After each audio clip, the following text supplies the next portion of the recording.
Bismillahirrahmanirrahim. Assalamualaikum warahmatullahi wabarakatuh. Alhamdulillahirrabbilalamin. Wa bihi nasta'inu umuri dunya waddin wa ala alihi washabihi ajma'in amma ba'du. Yang kami hormati Bapak dosen pengampu Pak Fadli dan teman-teman yang kami sayangi. Sebelum masuk ke dalam pembahasan kali ini yang akan dibawakan oleh kami, saya sendiri sebagai Bayu dan Kang Nasih, tentang perkembangan paradigma kepemimpinan. Sebelum itu saya harap teman-teman semua dan Bapak dosen sehat selalu. Oke teman-teman, lanjut ke materi sekarang. Perkembangan paradigma kepemimpinan. Seiring berkembangannya zaman, kepemimpinan secara ilmiah mulai berkembang bersamaan dengan pertumbuhan manajemen ilmiah yang lebih dikenal dengan ilmu tentang kepemimpinan. Nah, dari situlah berangkat tentang adanya apa sih pemimpin dan apa sih itu kepemimpinan. Dari kedua tersebut sangat berbeda, akan tetapi hal tersebut jarang diketahui oleh kita. Sering menganggap bahwa pemimpin dan kepemimpinan itu sama. Jadi di sini saya akan menjelaskan yang pertama adalah apa sih pemimpin itu. Pemimpin sendiri adalah leader, ya, bahasa sekarang mungkin lebih dikenal dengan leader. Leader sendiri adalah orang yang mempunyai bawahan atau orang yang mengendalikan jalannya organisasi atau suatu perkumpulan. Sekali lagi saya tambah lagi, adalah pemimpin adalah subjek atau pelaku unsur-unsur yang terdapat dalam kepemimpinan, yaitu adanya kekuasaan, pengaruh, kekuatan, dan pemegang tanggung jawab utama bagi seluruh kegiatan yang dilakukan oleh bawahannya. Sedangkan kepemimpinan adalah kepemimpinan dapat diartikan sebagai proses mempengaruhi dan mengarahkan para pegawai atau kelompok tersebut dalam melakukan pekerjaan yang telah ditugaskan kepada mereka, seperti yang didefinisikan oleh Gilbert 1995. Kepemimpinan adalah the process of directing and influencing the task related activities of group members. Kepemimpinan adalah proses dalam mengarahkan dan mempengaruhi para anggota dalam hal berbagai aktivitas yang harus dilakukan. Secara historis ada 3 konsep yang saya ketahui. Menurut apa yang saya baca, kepemimpinan sebagai dijelaskan yaitu suatu konsep yang menganggap bahwa kepemimpinan merupakan suatu kemampuan yang berupa sifat-sifat yang dibawa sejak lahir. Itu konsep yang pertama. Yang kedua adalah konsep kedua, pemandang kepemimpinan sebagai fungsi kelompok. Jadi tidak hanya individu, akan tetapi lebih ke kelompok tersebut. Maksudnya gimana? Seperti jikalau tidak ada kelompok-kelompok atau individu-individu yang berdiri tersebut, kepemimpinan tersebut tidak akan berjalan. Berbeda dengan konsep yang pertama tadi yang lebih ke sifat-sifat yang dibawa lahir. Akan berarti di situ hanya satu orang. Sedangkan yang konsep ketiga ini merupakan konsep yang lebih maju lagi daripada yang 1 dan 2. Konsep ini tidak hanya didasari atas pandangan yang bersifat psikologis dan sosiologis, akan tetapi juga atas ekonomi dan politis. Nah, dari 3 tersebut, arti kepemimpinan dapat dikemukakan sebagai berikut, seperti yang diutarakan oleh Prajudi Atmosudirjo dalam Mengalim Purwanto mengatakan bahwa kepemimpinan adalah kepribadian atau personality seorang yang mendatangkan keinginan pada sekelompok orang yang mencontohnya atau mengikutinya, atau seorang yang memancarkan pengaruh tertentu, kekuatan atau wibawa sedemikian rupa sehingga membuat kelompok orang bersedia melakukan yang dikehendakinya. Jadi untuk pemimpin dan kepemimpinan itu sangat berbeda. Kalau tadi seperti yang saya jelaskan tadi mungkin terlalu riuh untuk dimengerti secara jelasnya, saya persingkat bahwa pemimpin itu adalah subjeknya atau individunya atau orangnya, sedangkan kepemimpinan adalah prosesnya, proses di suatu kelompok tersebut. Jadi sangat berbeda ya. Kalau pemimpin itu adalah individunya, kepemimpinan itu sifat-sifat atau prosesnya di situ. Sangat berbeda. Kalau sudah untuk membahas pemimpin dan kepemimpinan, kita lanjut ke gaya atau model kepemimpinan.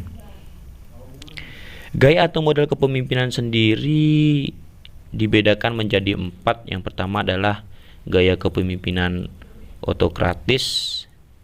Gaya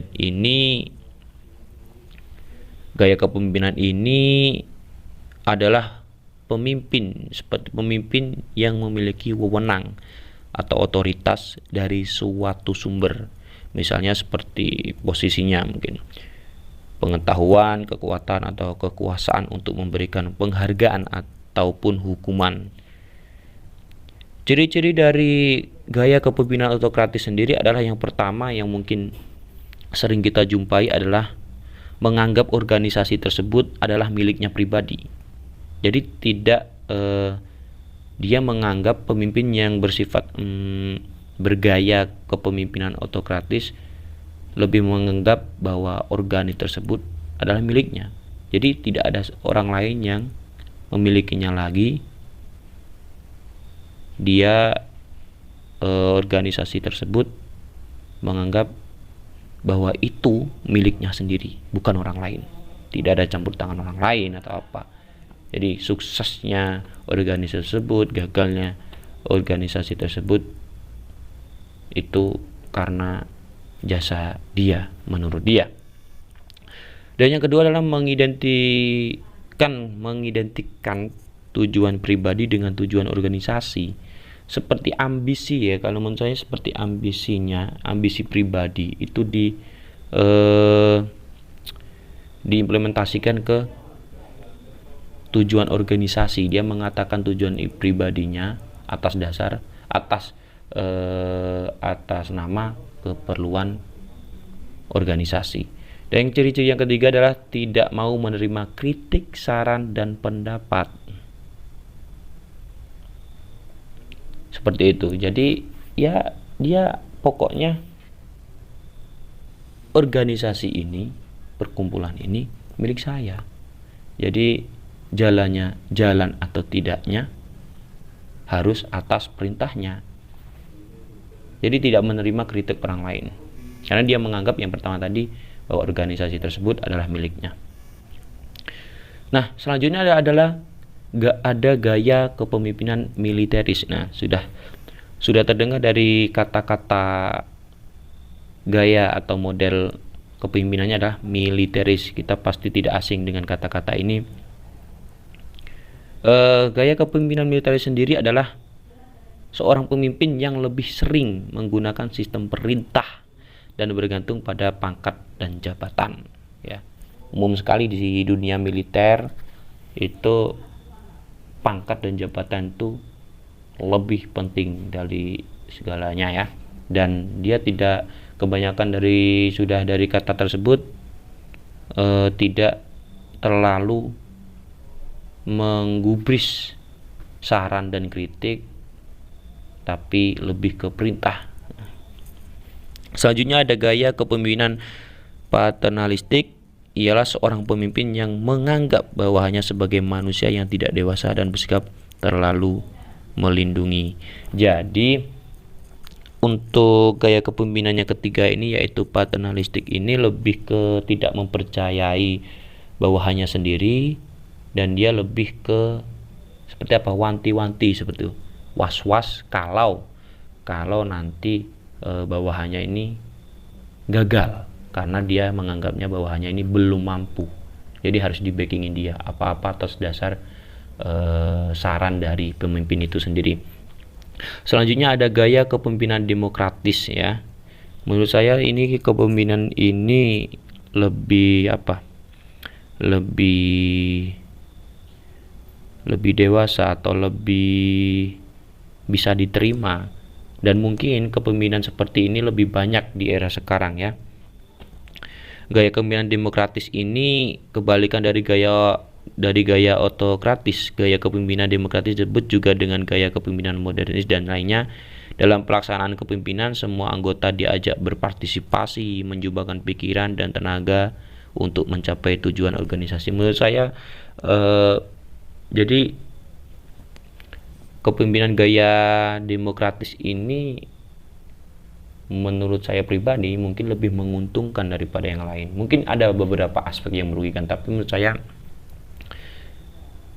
ada peribahasa dua kepala lebih baik dari satu kepala kan. Nah, jadi menurut saya lebih banyak untungnya daripada gaya-gaya kepemimpinan yang lain. Nah, selesai dari gaya atau model kepemimpinan, kita lanjut ke teori-teori kepemimpinan. Nah, di teori-teori kepemimpinan ini seperti yang kita lihat di sini ada 5. Yang pertama adalah teori genetik, yaitu kepemimpinan diartikan sebagai traits within the individual leader. Seorang dapat menjadi pemimpin karena memang dilahirkan sebagai pemimpin dan bukan karena dibuat atau dididik untuk itu. Sering kita dengar pemimpin genetik ini lebih seperti mudahnya kita bilang dia itu anak raja, maka dia besarnya juga akan jadi raja. Seperti itu mudahnya kita bilang. Karena apa? Genetik dari raja tersebut ada atau diturunkan dari ayahnya yang seorang raja. Nah, menurut teori kepemimpinan yang pertama seperti itu. Dan selanjutnya teori sosial, yaitu teori yang memandang kepemimpinan sebagai fungsi kelompok. Menurut teori ini, sukses tidaknya suatu kepemimpinan tidak hanya dipengaruhi oleh kemampuan atau sifat-sifat yang ada pada seseorang, tapi justru yang lebih penting adalah dipengaruhi oleh sifat-sifat dan ciri-ciri kelompok yang dipimpinnya. Yang kedua ini berbanding balik dengan yang pertama. Dia mengatakan bahwa sukses atau tidaknya suatu kelompok atau organisasi tidak ditentukan dari satu individual saja. Bukannya hanya memimpin, tapi juga kelompok-kelompoknya, individu-individu yang lain yang ada di organisasi tersebut. Seperti contoh begini, kita mempunyai ketua kelas di kelas ini, misalnya di kelas manajemen semester 7, punya ketua kelas, dia baik, gesit, dan pikirannya selalu maju. Akan tetapi anggotanya molor-molor. Seperti contoh begini, sang ketua kelas mempunyai pemikiran untuk mengadakan iuran wajib setiap minggunya, mungkin ya 5.000, 2.000, yang akhirnya akan dipakai untuk kepentingan kelas, entah itu fotokopi, entah itu apa, makan-makan, atau mungkin di akhir kelas waktu liburan setelah UAS makan-makan atau jalan misalnya. Itu kan yang sangat positif sekali untuk kelas kita kan.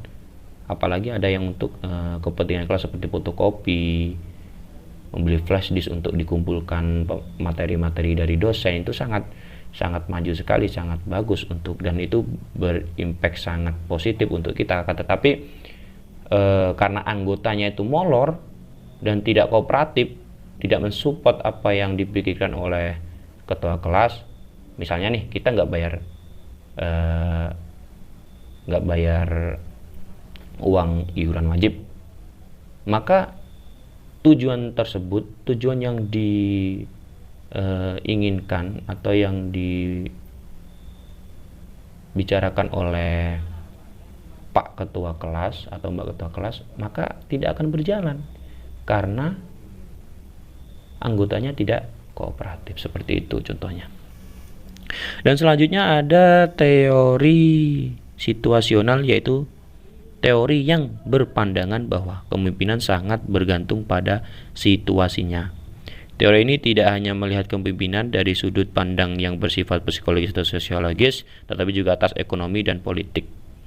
Nah, yang ketiga ini sangat lebih rasional menurut saya.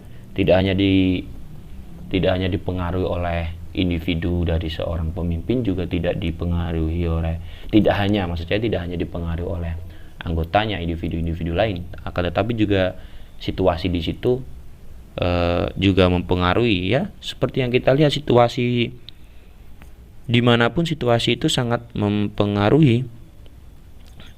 Seperti contoh ekonomi, ya, ini sangat mudah.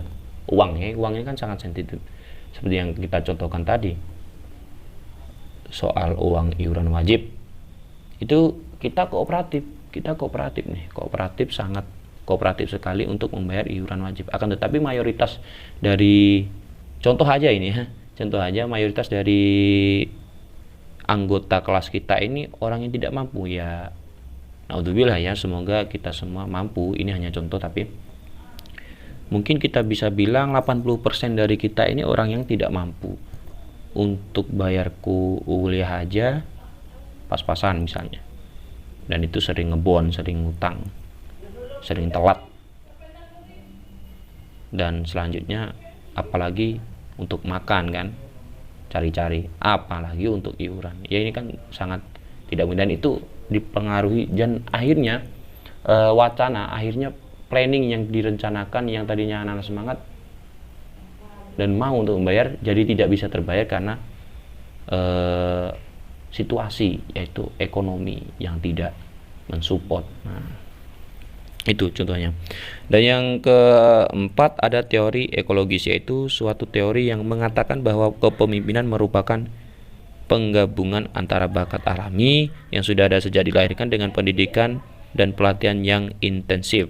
Nah, untuk yang empat ini, kalau dikatakan yang pertama tadi itu yang genetik, itu pemimpin itu dilahirkan. Kita mudahnya bilang pemimpin itu dilahirkan, yang teori genetik. Tapi kalau yang teori ekologis ini beda. Teori ini mengatakan bahwa pemimpin itu dilahirkan juga dibuat. Jadi dia sudah ada bakat pemimpin dari dalam dirinya, sudah ada bakat, sudah ada kemampuan. Setelah itu masih digembleng dengan keadaan yang mendukung dia atau menggembleng dia menjadi pemimpin. Contoh nih, ada anak presiden, itu kan dia anak pemimpin, jelas dong dia mewarisi kemampuan memimpinnya. Setelah itu dia sekolah ikut organisasi OSIS atau semuanya yang organisasi. Di situ dia digembleng lagi untuk lebih matang lagi, lebih mematangkan bakatnya. Nah, di situ adalah teori ekologis. Yang selanjutnya ada teori sosio-behavioristik, yaitu teori yang mengatakan bahwa kepemimpinan dilahirkan oleh hal-hal berikut. Yang pertama, kepemimpinan dilahirkan dari bakat, turunan, kecerdasan yang alamiah. Yang kedua, pengalaman dan kepemimpinan. Yang ketiga, pembentukan formal dan organisasi. Yang keempat, situasi lingkungan. Yang kelima, pendidikan dan pelatihan. Yang keempat, kesempatan sosial dan kontrak politik. Itu lengkap sekali. Dari kata-kata tersebut kita sudah mengerti apa yang dimaksud dengan sosio-behavioristik. Nah, mungkin dari yang pertama tadi, apa sih itu pemimpin? Apa sih itu kepemimpinan? Sangat berbeda, ya, saya katakan sekali lagi, itu sangat berbeda. Bisa dikatakan kalau pemimpin itu individunya atau orangnya, kepemimpinan itu ada proses memimpinnya dia, itu kepemimpinan. Dan juga ada gaya atau model kepemimpinan, ya. Ada 4 tadi: gaya kepemimpinan autokratis, militeristis, paternalistis dan demokratis, dan selanjutnya teori-teori kepemimpinan, yaitu ada 5: genetik, sosial, situasional, ekologis, sosio behavioristik. Nah, mungkin itu. Dan cukup sekian dari kami. Semoga apa yang kami sampaikan bisa bermanfaat untuk Anda semua. Apabila ada tutur kata yang tidak berkenan, mohon dimaafkan. Apabila ada materi yang mungkin salah penyampaian atau memang belum tersampaikan atau mungkin membuat Anda bingung, kami mohon maaf dan kami membuka pertanyaan, mungkin bisa ditanyakan untuk di sesi pertemuan atau sesi online meeting selanjutnya. Terima kasih kami sampaikan, kami akhiri. Wassalamualaikum warahmatullahi wabarakatuh.